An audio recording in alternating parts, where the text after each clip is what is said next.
Alhamdulillah, Alhamdulillahi nahmaduka wa nashkuruka ya Allah, ya dzal jalali wal ikram, ya rabbal alamin.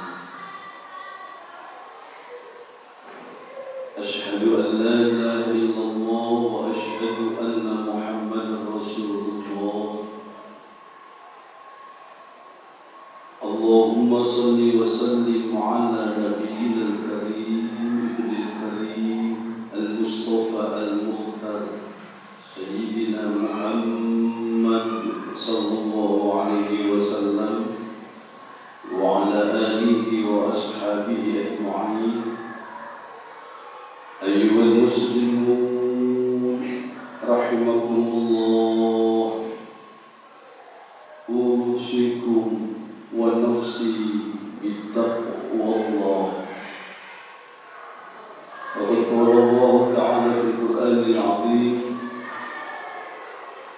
a'udzu billahi minasy syaithanir rajim, bismillahir rahmanir rahim. Wa idh ta'adzana rabbukum la in syakartum la zidannakum wa la in kafartum inna 'adzabi lasyadid. Subhanallahul a'lam. Kaum muslimin jamaah Jumat rahimakumullah,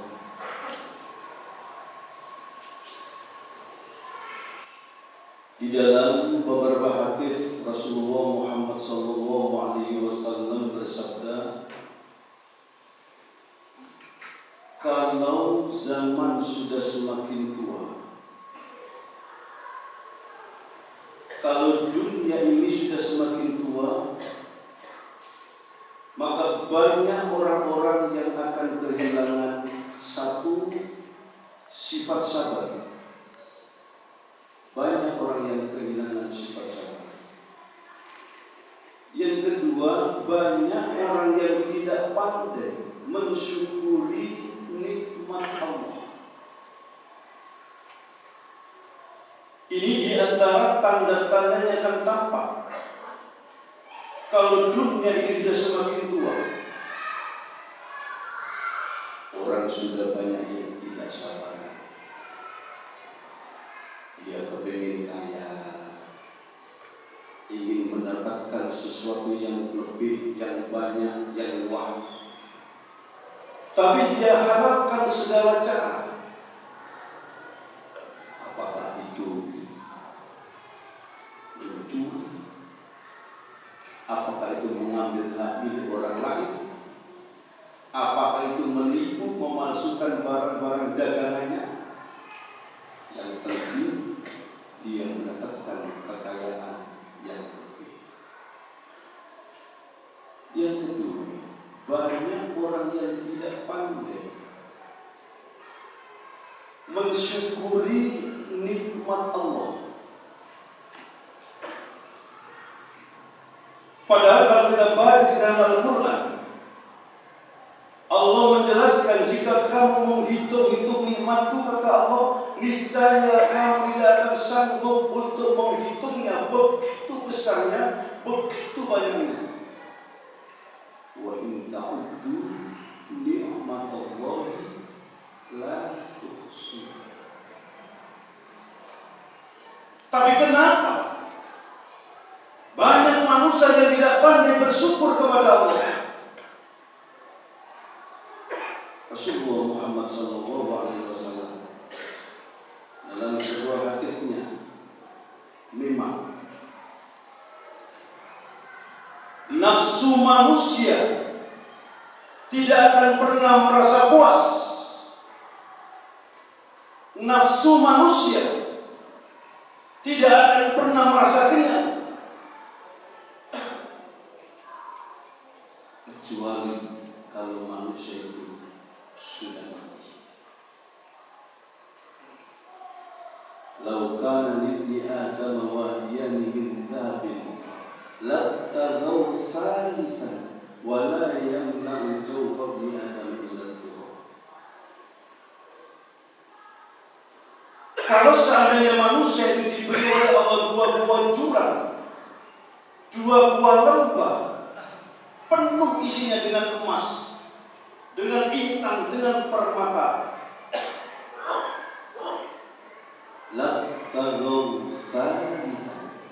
itu pun manusia masih belum puas. Dia masih akan mencari mana yang ketiga, mana yang keempat.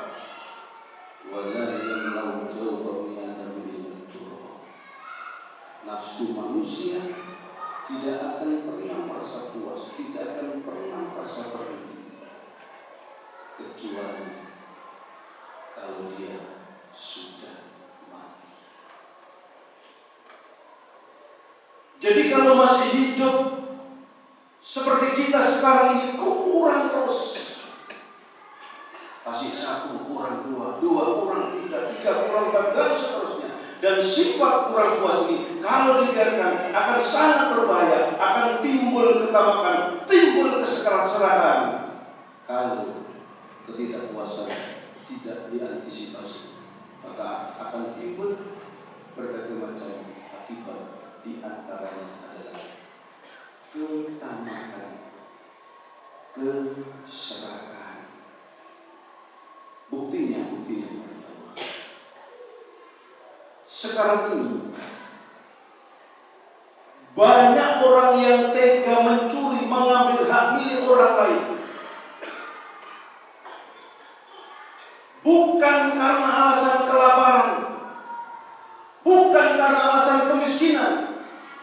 Kalau ada orang mencuri, mengambil hak milik orang lain dengan alasan kelaparan, kemiskinan, walaupun toh ini dilarang oleh agama kita, tapi masih ada orang yang mengatakan si rodok pantes, pancen dia kepepet, pancen dia keluar. Tapi ternyata para jemaah, pencuri-pencuri ini ternyata mereka-mereka yang sudah memiliki kekayaan berlimpah dari golongan the have, masih tega mengambil uang rakyat, uang negara. Kenapa? Karena dalam dirinya ada rasa timbul sifat ketamakan, keserakahan. Dan otomatis orang-orang seperti ini dia tidak akan pandai bersyukur kepada Allah. Para jemaah yang dimuliakan oleh Allah, syukur itu kata Rasulullah, jangan melihat besar kecilnya nikmat yang kita terima. Asyukru la ru'yatul mun'im, kata Rasul. Syukur itu jangan melihat besar kecilnya nikmat yang kita terima, bal ru'yatul mun'im, tetap melihat siapa yang memberikan nikmat tersebut. Nikmat besar pemberian Allah, nikmat kecil itu juga pemberian Allah. Jadi dia itu Allah yang memberi nikmat. Jadi kalau kita dapat nikmat yang besar, alhamdulillah, dapat nikmat dari Allah. Begini juga ketika kita mendapatkan nikmat kecil, kita pun wajib mengucapkan alhamdulillah, ini juga adalah pemberian Allah. Itu maka kadang-kadang kita dapat Islam ini, kalau dapat nikmat kecil itu gerundung, tidak tahu. Karena itu Islam mengajarkan nikmat itu walaupun kecil wajib kita bersyukur kepada Allah. Sebab Allah pun berjanji kepada kita semua, la in syakartum la azidannakum wa la in kafartum inna azabi lasyadid. Kalau kita mau bersyukur kepada Allah, Allah berjanji nikmat-nikmat itu semakin ditambah oleh Allah. Para jemaah yang dimuliakan oleh Allah, Rasulullah mengajarkan kepada kita semua agar kita menjadi manusia yang pandai bersyukur kepada Allah. Undur ila asfala minkum,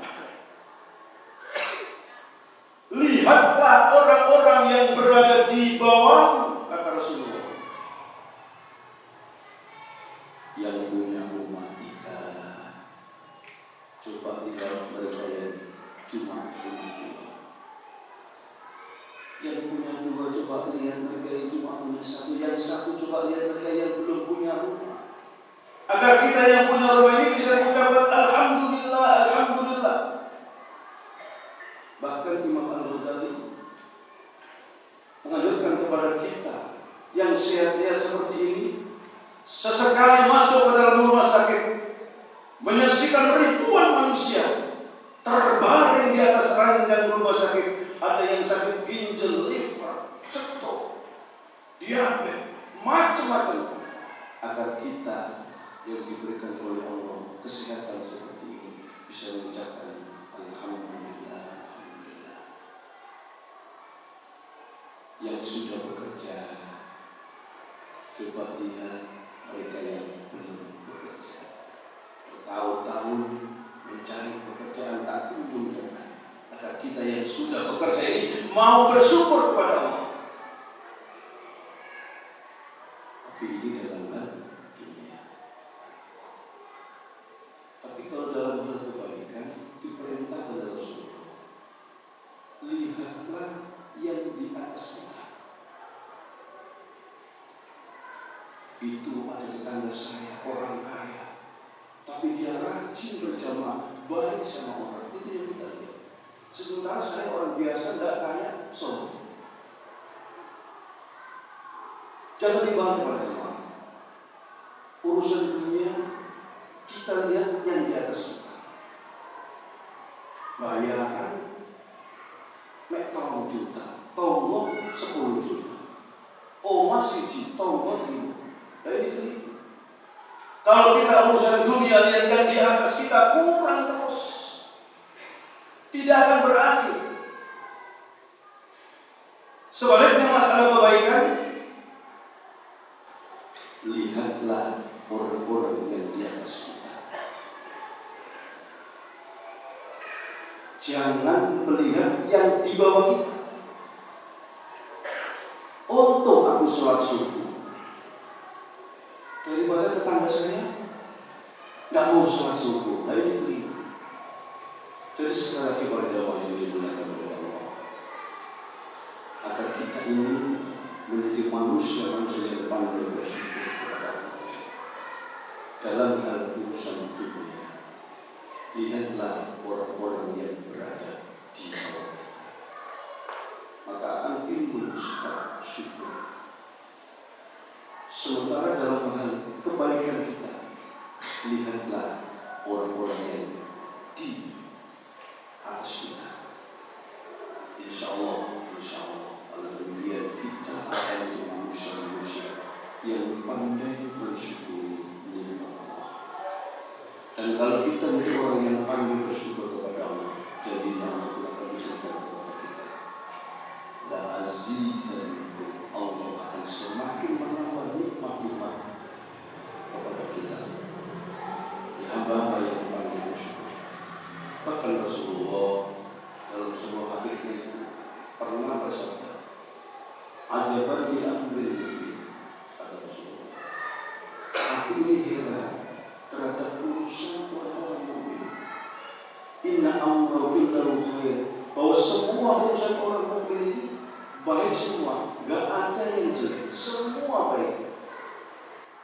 In asabathu syarrun syakara.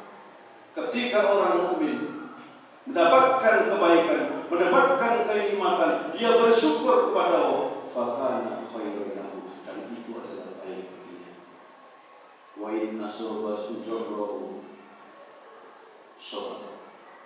Ketika orang mukmin ditimpa musibah, ditimpa kesulitan, sabar, dia bersabar, fakana khairan lahu, dan itu adalah baik baginya. Jadi hidup ini milikilah dua sifat rohani ini, syukur dan sabar. Insya Allah hidup kita tenang dan bahagia. Para jemaah yang dimuliakan oleh Allah, begitu awal yang bisa saya sampaikan, mudah-mudahan berguna dalam hati, mudah-mudahan doa ini Allah Subhanahu wa Ta'ala. A'udzubillahi minasyaitonir rajim.